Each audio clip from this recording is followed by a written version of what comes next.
It's rolling. Okay. I think we're ready to go again. Just some things that I wanted you to know about your grandma that you may not have ever heard. Things about tied to my Hispanic heritage that I want you to know that I liked, and see if you might want to try some of these. I am a big fan of sweetbread or pan dulce. I love conchas and buñuelos and churros.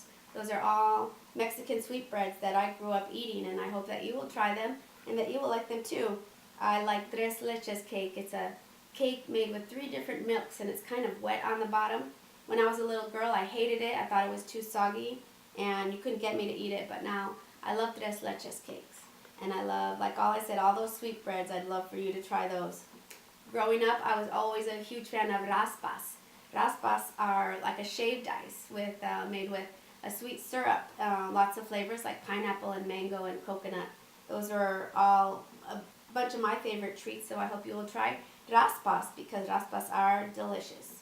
I love licuados made from different fruits, mostly from mango. A licuado is a smoothie made with fruit and water and sugar and ice, and it's just a tasty cold drink. Like I said, my favorite was mango. I always loved it made with papaya. I like it made with pineapple. My mom always made banana shakes. I grew up eating banana shake made with milk and bananas and ice and sugar, and that was a favorite that all of my kids loved too. So all of your parents are going to love banana shakes as well. So the way I made them even richer, I made them with ice cream. I added lots of sugar and cinnamon, and tasty treat. Everybody loved banana shakes around here. Um, Tropical fruits that I like, just from being Hispanic, that I was able to try. I love, like I said, mangoes. That's probably my favorite fruit. I also love guavas and guayabas and pineapple. I liked even dried salted plums. Those are a yummy treat. Not a lot of people like, but I did like those growing up. I love most things made with coconut creamy drinks. I liked tamarindo is a tamarind plant, comes in a pod, and I love the taste of tamarindo. I always grew up eating tamarindo candy or tamarindo chili. Really tasty to me. I liked it with salt or with a chili salt called, there's different kinds. Trejas is one of the brands, but those were all treats that I loved. Not everybody in my family even loved them, but they were some of my favorites. So elote was another one. It's a street corn that you can buy when you're visiting in Mexico.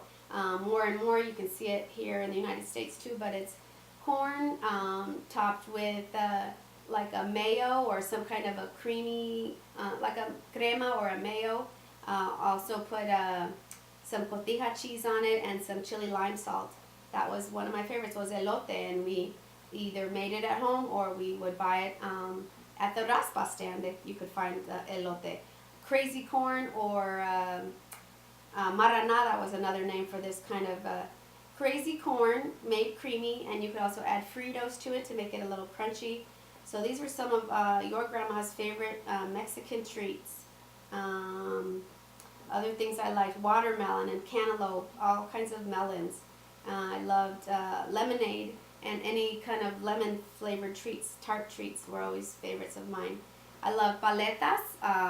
That's just Mexican popsicles made with either watermelon or cantaloupe or mango or pineapple.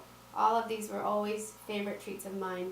The Cheetos with lemon juice, I don't know where that one came from, but always liked salted snacks with kind of a lemon flavor. So Cheetos and lemon juice.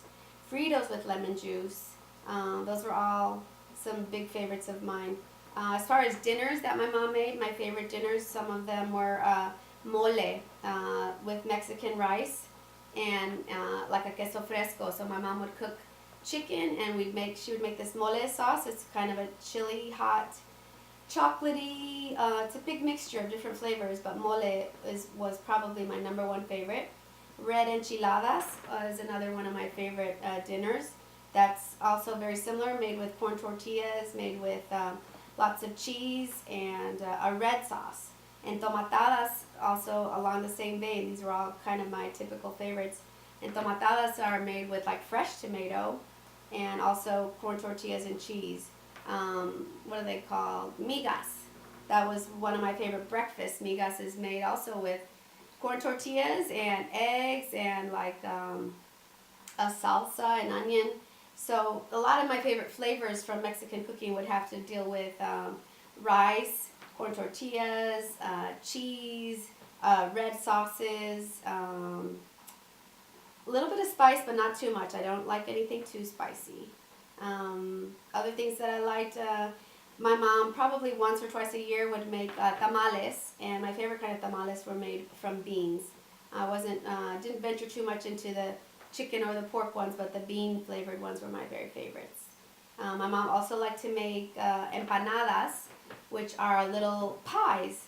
She made hers with pumpkin puree, but you can make it with just about any other flavor. But I grew up eating the ones my mom made with pumpkin, and those were about the only pumpkin flavored thing that I will eat to this day. I love her pumpkin empanadas. Thinking about traditions and generations to come, I worry that we may lose some of these, and I hope that my kids will carry on some of these traditions of the things that we loved to eat, because I think I passed a lot of them on to them. A lot of them they still won't try, but they did grow to like some of the things that their mom liked. I'm afraid we're going to lose shortly after this generation. Is my mom used to make these pineapple lemon pies that she learned how to make from somebody at work, and I've seen them being made less and less in our family, but there is a recipe, and I do have it in my recipes. If you're ever venturing to try something new, try a pineapple lemon pie. Another thing that my mom learned how to make when she was new to the United States was a special stuffing that she made at Thanksgiving, made from ground meat and chopped up fruits and vegetables and cornbread. I've never had another stuffing like it, and no one else has been able to duplicate it. And I think I have that recipe too, but that recipe may be gone after this generation. But I hope that that you will know how important traditions were to my family, and that you will try to carry on family traditions, and that you will know how much I love you, even though I'm not here to be with you, how much I love you, and I'm glad to be part of your legacy. And until we meet someday, I will hold you dear to my heart, and I say this with all my heart. I love you. Your grandma.